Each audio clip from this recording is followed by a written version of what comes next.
تو بھئی خدا کے کتنے گواہ؟ دو ہی گواہ ہیں. ایک کائنات خاموش، دوسرے بولتا ہوا محمد. جب تک دو نہ ہو گواہی پوری نہ ہو. اگر توحید کے دو گواہ ہیں، ایک خاموش ایک بولتا ہوا، تو محمد کی نبوت کے بھی دو گواہ ہوں گے، ایک خاموش ایک بولتا ہوا.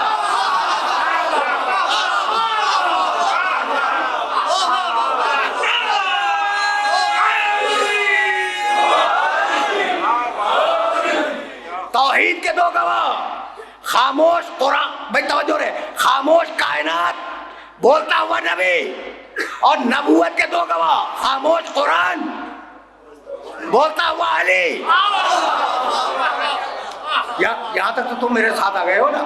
اب سورہ رات کی آخری آیت، 13واں سورہ قرآن مجید کا، سورہ رات کی آخری آیت، قل کفا باللہ شہیدا، اوپر سے چلو، وَيَقُولُ الَّذِينَ كَفَرُوا لَسْتَ مُرْسَلًا. سننا بھائی، وَيَقُولُ الَّذِينَ كَفَرُوا لَسْتَ مُرْسَلًا. کافر کہتے ہیں کہ محمد تم رسول نہیں ہو. قل، جواب میں کہہ دو، کفا باللہ شہیدا بینی و بینکم ومن عندہ علم الکتاب. میری گواہی کے لیے دو کافی ہیں، ایک اللہ اور ایک جس کے پاس پوری کتاب کا علم. میرے ساتھ چل رہے ہو؟ میں ساتھ چل رہے ہو نا؟ پھر سننا بھائی، وَيَقُولُ الَّذِينَ كَفَرُوا لَسْتَ مُرْسَلًا، سورہ رات 13واں سورہ آخری آیت، جا کے دیکھنا. اور میں چاہتا ہوں کہ ہوم ورک کیا کرو، جو آیتیں میں کوٹ کروں انہیں جا کے دیکھا کرو. کافر کہتے ہیں، صیغہ مضارع ہے، علماء بیٹھے ہوئے پوچھ لیجئے، صیغہ مضارع حال اور مستقبل دونوں پہ دلیل ہے. کافر کہتے ہیں اور کہتے رہیں گے. کافر کہتے ہیں اور کہتے رہیں گے. کیا کہتے رہیں گے؟ کہ تم رسول نہیں ہو. قل کفا باللہ شہیدا بینی و بینکم، کہہ دو کہ میری گواہی کے لیے دو کافی ہیں، ایک اللہ اور ایک کتاب کا علم رکھنے والا. اللہ آیا تمہارے پاس کہنے کے لیے؟ نہیں آیا. تو اللہ نے کیسے گواہی دی؟ قرآن کو معجزہ بنا کے بھیجا. یہ ہے کتاب و عطرت کا پہلا جز، کتاب، قرآن کو معجزہ بنا کے بھیجا. ٹھیک؟ تو اب جو بھی دوسرا ہو وہ قرآن جیسا ہی ہوگا نا.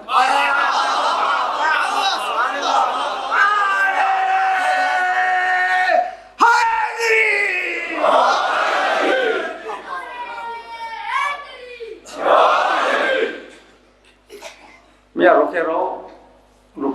کتنے گواہ ہیں بھائی محمد رسول اللہ کی رسالت کے؟ دو ہیں. اچھا بھائی، نمازیں تو ماشاءاللہ سب پڑھتے ہیں، الحمدللہ. یہی آواز سننا چاہ رہا تھا. حفاظت کرو نماز کی، حفاظت کرو. تو نمازیں سب پڑھتے ہیں. اور جب نماز پڑھتے ہیں تو اقامت بھی کہتے ہوں گے، اور اقامت کہتے ہوں گے تو اذان بھی کہتے ہوں گے. اللہ اکبر 4 مرتبہ کہو، پھر اس کے بعد کیا کہتے ہیں؟ اشہد ان لا الہ الا اللہ، میں گواہی دیتا ہوں کہ اللہ کے علاوہ کوئی معبود نہیں ہے. اس کے بعد پھر کیا کہتے ہیں؟ اشہد ان محمد رسول اللہ، میں گواہی دیتا ہوں کہ محمد اللہ کے رسول ہیں. تو اب یہ جتنے ہزار افراد بھی تشریف فرما ہو، یہ سب گواہ ہیں، ہے یا نہیں؟ سب کہہ رہے ہیں بے شک. بھائی جب کہتے ہیں تو کیا نعوذ باللہ دل میں ایمان نہیں ہے؟ دل میں ایمان تو ہے. تو تم گواہی دیتے ہو اشہد ان محمد رسول اللہ، میں گواہی دیتا ہوں کہ محمد اللہ کے رسول ہیں. تو یہ گواہی کیسے دے رہے ہیں؟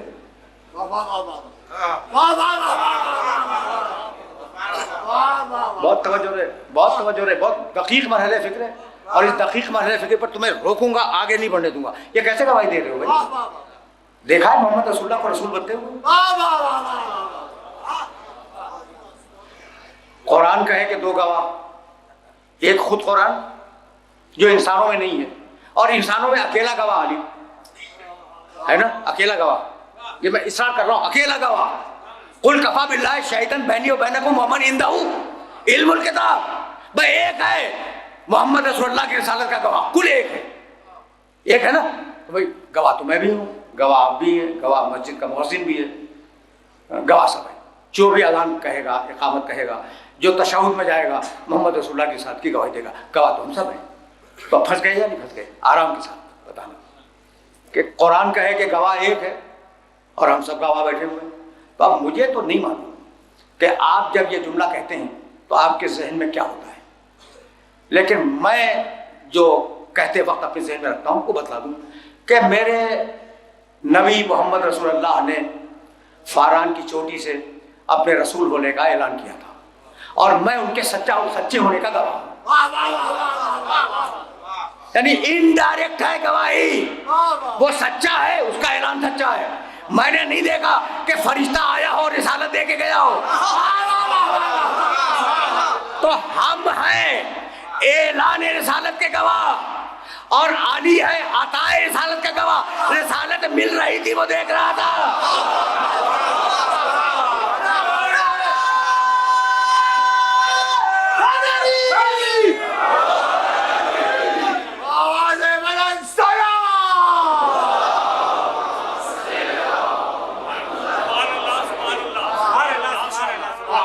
میں نے زحمت دی اور اب سلسلہ گفتگو تلخیص پانا چاہ رہا ہے۔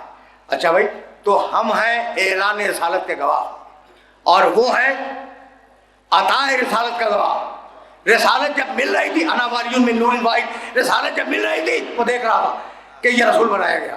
بھائی توجہات تو مقبول ہے نا؟ تو اب میرے اس جملے کو اپنے ذہن کے اندر محفوظ رکھنا۔ علی سے پوچھا گیا کہ یا علی تمہاری سب سے بڑی فضیلت کیا ہے؟ یہ روایت بہار میں ہے، اور علی نے 3 جملے کہے، اس میں صرف ایک جملہ عرض کر رہا ہوں کل یہ نہیں کہا کہ میری سب سے بڑی فضیلت یہ ہے کہ میں کعبے میں پیدا ہوا، حالانکہ اب اس سے بڑی فضیلت اور کیا ہوگی، ہے نا؟ یہ نہیں کہا کہ کعبے میں جب بتوں کو توڑنے کی منزل آئی تو میں دوش رسالت پہ بلند ہوا تھا۔ جو جملہ کہا ہے نا، جب پوچھا کہ تمہاری فقط ایک جملہ نقل کروں گا، تمہاری سب سے بڑی فضیلت کیا ہے؟ دیکھو بھائی، میں تو بڑا ایک حقیر سا انسان ہوں، اگر تم مجھ سے پوچھ رہے ہو نا کہ آپ کی جناب آپ کا سب سے بڑا کمال کیا ہے، تو میں کچھ کمال نہ رکھتے ہوئے بھی 5 منٹ تو سوچوں گا کہ میں کیا بیان کروں، میرا سب سے بڑا کمال کیا ہے۔ علی نے نہیں سوچا، خدا کی قسم نہیں سوچا، اور سوچنے کی ضرورت بھی نہیں تھی۔ جو کتاب کے ساتھ آیا ہو اسے سوچنے کی ضرورت نہیں۔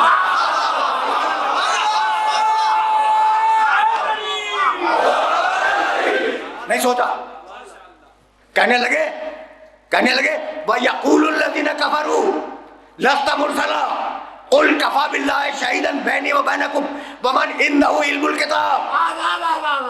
اللہ نے، بھائی توجہ رہے، اب میں ترجمہ تو کر رہا ہوں لیکن اپنے لفظوں میں، اللہ نے رسالت محمد کی گواہی میں مجھے اپنے ساتھ رکھا ہے، یعنی اس نے ساتھ رکھا ہے جو لا شریک ہے۔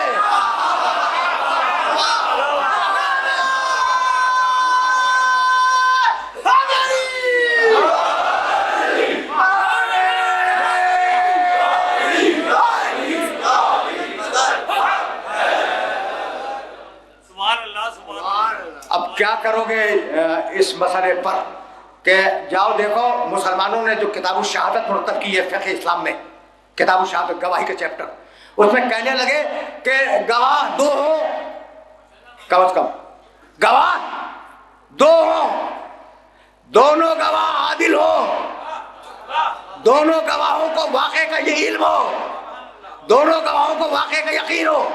اللہ نے علی کو اپنے ساتھ گواہی میں رکھ کر بتایا، جیسی عدالت میری ویسی عدالت اس کی۔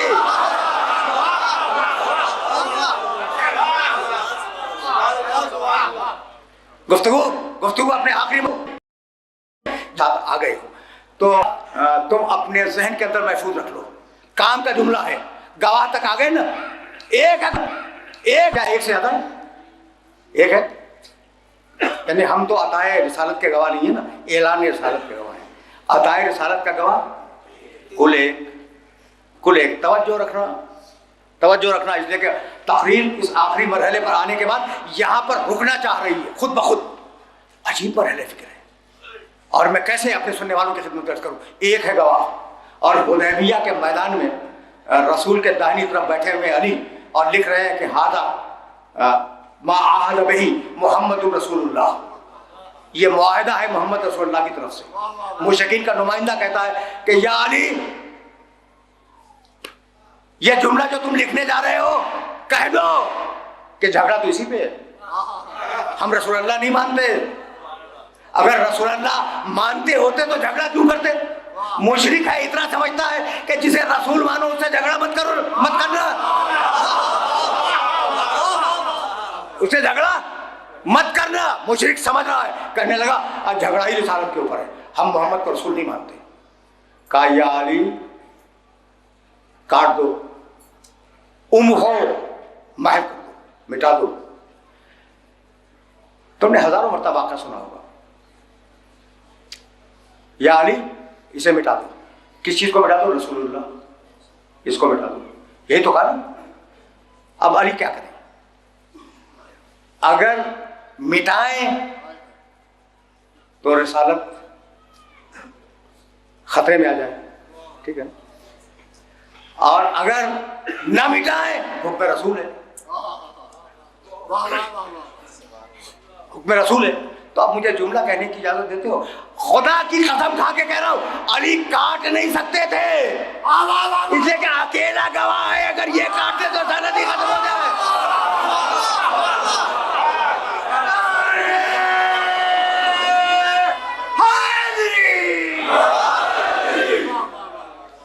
بہت توجہ رکھنا. اب آخری جملہ اس سلسلے میں سنو. اب علی نے جانتے ہو کیا کیا؟ اٹھے اور اٹھنے کے بعد قلم رسول کی گود میں رکھ دیا اور کہنے لگے یا رسول اللہ لا تنطلق یدی بمحو اسمک من النبوہ. اللہ کے رسول میں کیا کروں؟ آپ کا حکم ہے، میں تو تیار ہوں، لیکن میرا ہاتھ نہیں اٹھتا کاٹنے کے لیے، میرا ہاتھ نہیں اٹھتا. خدا کی قسم علی کے علاوہ یہ جملہ کوئی کہہ نہیں سکتا تھا. بھائی رسول کس کا؟ بات تمام ہو گئی. اگر آپ بھی نہ پہنچے تو مجھے دہرانا پڑے گا مجبوراً. بھائی علی کا ہاتھ اٹھ نہیں سکتا تھا. بھائی رسول کس کا ہے؟ اللہ کا. اور ہاتھ کس کا ہے؟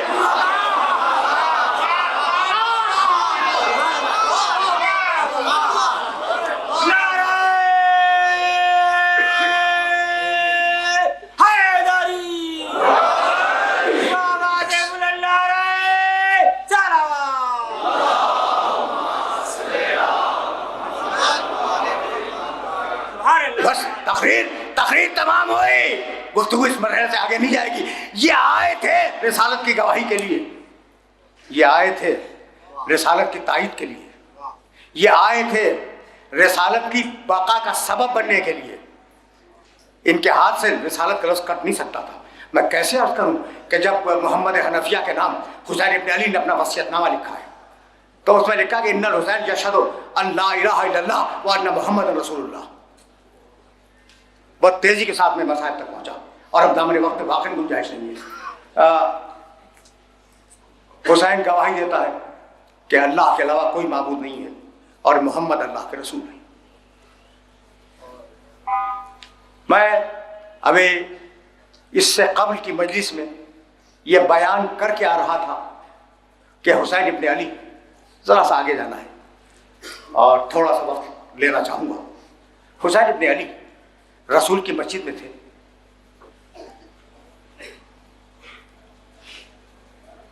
نماز کے بعد تعقیبات میں مشغول تھے. حاکم مدینہ کا قاصد آیا اور کہا کہ حسین تمہیں حاکم مدینہ یاد کر رہا ہے.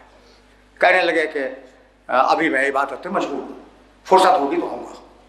دوبارہ آیا، تیسری مرتبہ آیا تو حسین ابن علی نے کہا کہ جب فرصت ہوگی میں آ جاؤں گا. حضرت عبداللہ ابن زبیر رضی اللہ تعالیٰ عنہ نے سوال کیا کہ فرزند رسول آپ کا کیا خیال ہے، یہ کیوں بلائے جا رہے ہیں؟ کہا کہ وہ حاکم شام کا انتقال ہوا، دوسرا حاکم معین ہوا اور وہ حاکم اسے بیعت چاہتا ہے.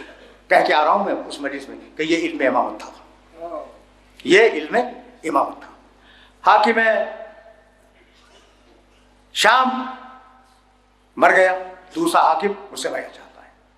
کہا فرزند رسول رات کا وقت ہے، آپ نکل جائیں. کہا ابن زبیر حسین وہ نہیں ہے جو رات کے اندھیرے میں سفر کر جائے.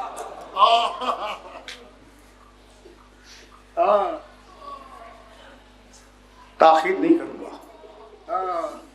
لیکن جب جملے آ گئے ہیں تو سنتے جاؤ. گھر آئے, تجدید وضو فرمایا, 2 رکعت نماز پڑھی, اور پھر بنی ہاشم کے جوانوں کو جمع کر کے حاکم مدینہ کے دربار میں گئے. اندھیری رات اس نے عزت دی, کچھ لوگ بھی بیٹھے ہوئے تھے. خط سامنے رکھ دیا. حسین نے خط پڑھا. اس نے کہا فرزند رسول انا للہ و انا الیہ راجعون, میں کیا کروں, یہ بادشاہ کا خط آیا ہے کہ حسین کی بیعت لے لو ورنہ گردن کاٹ دو. کہنے لگے کہ ان البیعۃ لا تکون سرا, دیکھو تنہائی کی بیعت کا کوئی فائدہ نہیں ہے. غدن سوف نصبح و تصبحون, صبح ہونے دو, تم بھی شروع کرو گے ہم بھی شروع کریں گے. پھر ہم مل کر یہ دیکھیں گے کہ اینا احق بالبیعۃ والخلافہ, ہم میں سے بیعت کا مستحق کون ہے. یہ ہے امامت. بس میں نے زحمت دی, تقریر آخری مرحلوں میں داخل ہوئی. یہ ہے امامت. کسی نے مشورہ دیا, نام نہیں لینا چاہتا, کسی نے مشورہ دیا کہ حسین اگر بچ کے نکل گئے تو ہاتھ نہیں آئیں گے, یہی گردن قلم کر دو. حسین کی آواز بلند ہو گئی, یا ابن الزرقاء, اے نیلی آنکھوں والی کی اولاد, اتحدثنی بالقتل, تو مجھے قتل سے ڈراتا ہے, تو قتل کرے گا یا یہ حاکم تیرا حاکم قتل کرے گا. جیسے ہی آواز بلند ہوئی تو تاریخ نگاروں نے یہ لکھا ہے کہ سب سے پہلے جو دارالامارہ میں داخل ہوا اس کا نام تھا ابو الفتح العباس.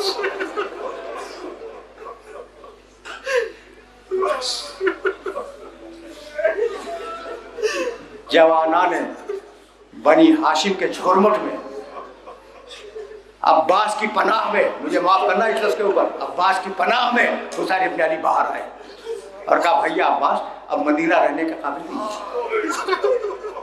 سامان سفر کی تیاری ہوئی. میں کچھ اور بیان کرنا چاہتا تھا لیکن جب بات یہاں تک آ گئی تو جملہ سنتے جاؤ. ایک راوی ہے عبداللہ ابن سنان, وہ اس شخص سے روایت کرتا ہے جو اس واقعے کا عینی گواہ ہے. عبداللہ ابن سنان ہمارا اپنا راوی کہتا ہے کہ میں, عبداللہ ابن سنان اس آدمی سے روایت کرتا ہے کہ میں مدینے کے مضافات میں ایک دیہات میں چھوٹی سی دکان چلاتا تھا اور ہر مہینے سامان لینے کے لیے مدینے آتا تھا. میں دیکھتا تھا مدینے والوں کا کریکٹر, اچھا لباس پہنتے ہیں, بالوں میں کنگھی کرتے ہیں, خوشبو لگاتے ہیں, مسکرا کے سلام کرتے ہیں, مسکرا کے جواب دیتے ہیں. یعنی ایک انتہائی خوبصورت اخلاق والوں کی تصویر اس نے کھینچی کہ مدینے والے ایسے تھے. 28 رجب کو جب میں مدینے میں داخل ہوا تو میں نے دیکھا کہ کوئی مدینے والا ایسا نہیں ہے جس کے سر میں مٹی نہ ہو.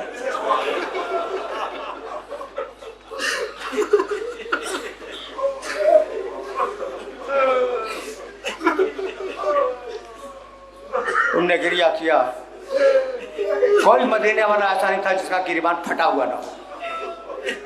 ٹھیک, سر پہ ہاتھ, گریبان پھٹا ہوا, آنکھوں میں آنسو. میں نے آگے بڑھ کر, اب مدینے کا تو نہیں ہے نا, مدینے کے مضافات کا رہنے والا ہے, میں نے آگے بڑھ کر کسی سے پوچھا کہ اے شخص یہ مدینے میں آج کیا ہو گیا ہے, کہ کوئی شخص ہنستا ہوا نہیں ملا. کسی بوڑھے نے رو کے کہا کہ اے شخص ایسا لگتا ہے کہ تو اجنبی ہے اس شہر میں. کہا کہ ہاں میں مدینے کا تو نہیں ہوں, مدینے سے دور رہتا ہوں. کہا کہ کوئی ایسا غم نہیں ہے جو آج سے پہلے مدینے والوں کا پڑا ہو اور مدینے والے اسے برداشت کر لے گئے ہوں. کہا ہوا کیا؟ کہا آج نبی کا نواسا نبی کے شہر کو چھوڑ کے جا رہا ہے. تمہاری سدائیں بلند ہو گئیں. پہلی تقریر ہے اور مصائب یہیں پہ رک جائیں گے. راوی کہتا ہے, سنو بھائی سنو, 2 جملے سنو. راوی کہتا ہے کہ میرے دل میں تمنا پیدا ہوئی کہ محمد رسول اللہ کا نواسا علی و فاطمہ کا بیٹا بھرے ہوئے شہر کو چھوڑ کے جب جائے گا تو کس شان سے جائے گا, میں ذرا اس قافلے کا منظر دیکھوں. وہ پوچھتا ہوا کہ بنی ہاشم کا محلہ کہاں ہے, پہنچ گیا. راوی کہتا ہے کہ میں اس گلی میں کھڑا تھا جس میں حسین کا گھر تھا، اتنے میں ایک طویل قامت کا جوان نکلا،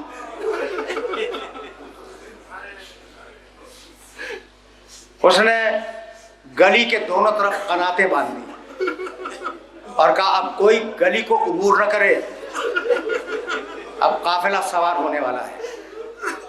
راوی کا بیان ہے کہ میں قنات کے پیچھے سے منظر دیکھ رہا تھا، ایک کرسی لائی گئی، اس پہ حسین ابن علی تشریف فرما ہوئے اور دو چاند جیسی صورتوں والے نوجوان داہنے بائیں کھڑے ہوئے۔ میں نے کہا وہ بڑا کون ہے؟ کہا اس کا نام ہے علی اکبر، حسین کا بیٹا۔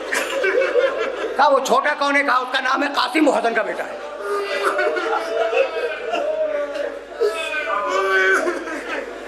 تم نے گریہ کیا، تم نے گریہ کیا، مجلس تمام۔ راوی کہتا ہے کہ حسین کرسی پہ بیٹھ گئے، دونوں جوان پیچھے کھڑے رہے حسین کے، اور اب کچھ ناقے لائے گئے، ان پر چھولداریاں، خیمے، وہ بار ہوئے، وہ ناقے آگے بڑھ گئے۔ پھر کچھ اور ناقے لائے گئے، ان کے اوپر مشکیزیں بار کیے گئے، وہ ناقے آگے بڑھ گئے۔ سامان سفر بار ہوتا رہا، ناقے آگے بڑھتے رہے۔ کہتا ہے کہ پھر میں نے دیکھا کہ ایک ایک بیوی حسین کے گھر سے نکلتی، اس کا قریبی رشتہ دار جاتا، شانہ تھامتا، بیوی کو سوار کراتا، ناقہ آگے بڑھ جاتا۔ اس طریقے سے ناقے آگے بڑھ رہے تھے کہ ایک مرتبہ میری آنکھوں نے دیکھا کہ 18 کنیزوں کے جھرمٹ میں ایک بیوی برقع اوڑھے ہوئے باہر آئی۔